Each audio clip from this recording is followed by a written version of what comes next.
کیا ہو رہا ہے ہمارے دیش میں؟ اتر پردیش میں جہاں جہاں بی جے پی کی سرکار ہے، ایسا لگ رہا ہے کہ مسلمان ایک کھلی جیل میں زندگی گزار رہا ہے، کھلی جیل میں زندگی گزار رہا ہے۔ مدرسے کو ڈیمالش کر دو۔ گجرات میں کیا ہوا بتائیے؟ گجرات میں یہ کہا گیا کہ ڈانڈیا میں مسلمان جا کر پتھر پھینکے کے پیٹھ پر لٹ مارتا ہے، نعرے لگا رہے ہیں، پورے نعرے لگا رہے ہیں، روڈ پر لا کے ہم کو پیٹا جاتا ہے۔ یہ ہماری عزت ہے؟ یہ ہماری جان کی قیمت ہے؟ بولیے بھارت کے پردھان منتری، منہ تو کھولیے کہ کیا آپ گجرات سے آپ آتے ہیں، آپ کے پردیش میں جہاں پر آپ مکھیہ منتری تھے، وزیر اعلیٰ تھے، ایک مسلمان بچوں کو روڈ پر لا کر پولیس والے لٹ سے مارتے ہیں اور پورا مجمع تھالیاں مارتا ہے، سیٹی مارتا ہے۔ کیا میری عزت نہیں ہے؟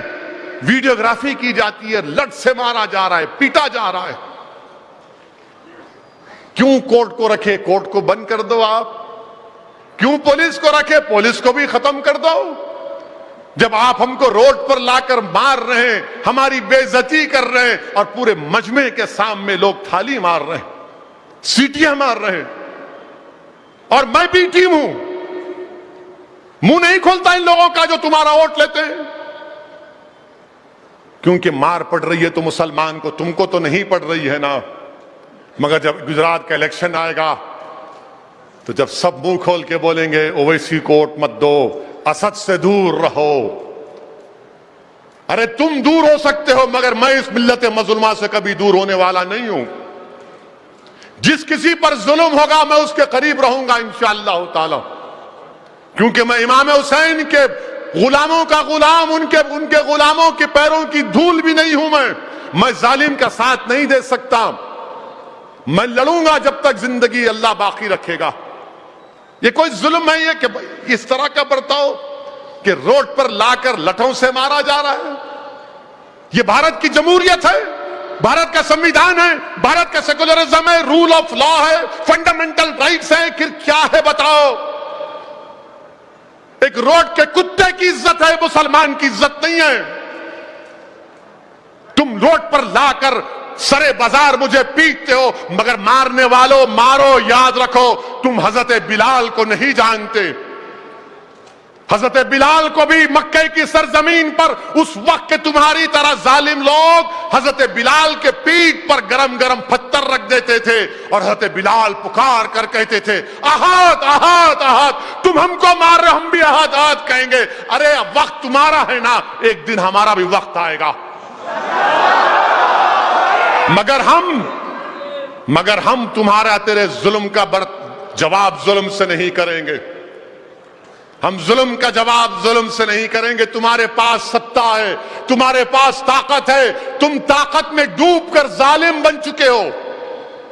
تمہارے پاس اگر ستہ ہوتی تو تم انصاف کرتے، اگر وہ بچے پتھر پھینکے تو تم ان کو جیل میں ڈالتے، کورٹ میں کیس چلاتے، مگر نہیں، پہلے پولیس اسٹیشن لے جا کر تم مارتے تھے تو تمہارا دل نہیں بھرا۔ اب تم نے کہا کہ نہیں، اب ہم روڈ پہ ماریں گے ملاؤں کو، ہم ان ملاؤں کو روڈ پہ ماریں گے، ان کی بے عزتی کریں گے، اور ساری دنیا کو بتائیں گے دیکھو 133 کروڑ کے بھارت دیش میں، جس میں 20 کروڑ مسلمان بنتے ہیں، ایک روڈ کے چلنے والے کتے سے کم عزت ایک مسلمان کی ہے۔ میرے عزیز دوستوں اور بزرگوں، اب فیصلہ آپ کو کرنا ہے کہ آپ کیا کریں گے، کیسا اس کا جواب دیں گے۔ میں آپ سے ایک ہی بات کہہ رہا ہوں، تشدد کا جواب تشدد سے نہیں ہوگا، وائلنس کا جواب وائلنس سے نہیں، ظلم کا جواب ظلم سے نہیں، ظلم کا جواب اتحاد سے، ظلم کا جواب سیاسی طاقت سے، ظلم کا جواب جمہوریت کو مضبوط کر کے، ظلم کا جواب رول آف لا کو مضبوط کر کے، اور ظلم دیکھ کر اپنے حوصلوں کو پست ہونے مت دو۔ حضرت بلال کو یاد رکھو، حضرت عمار بن یاسر کی قربانی کو یاد رکھو، رسول اللہ صلی اللہ علیہ وسلم کی صاحبزادی کی قربانی کو یاد رکھو۔ حاملہ تھیں، حبار بن اسود اونٹ پر تھی ہماری شہزادی، مارا، حمل ساکت ہو گیا، اس کے بعد انتقال کر گئی۔ یاد رکھو مسلمانوں، اپنے حوصلوں کو بلند رکھو۔ آپ دیکھ رہے ہیں کہ کیا کیا ہمارے دیش میں ہو رہا ہے۔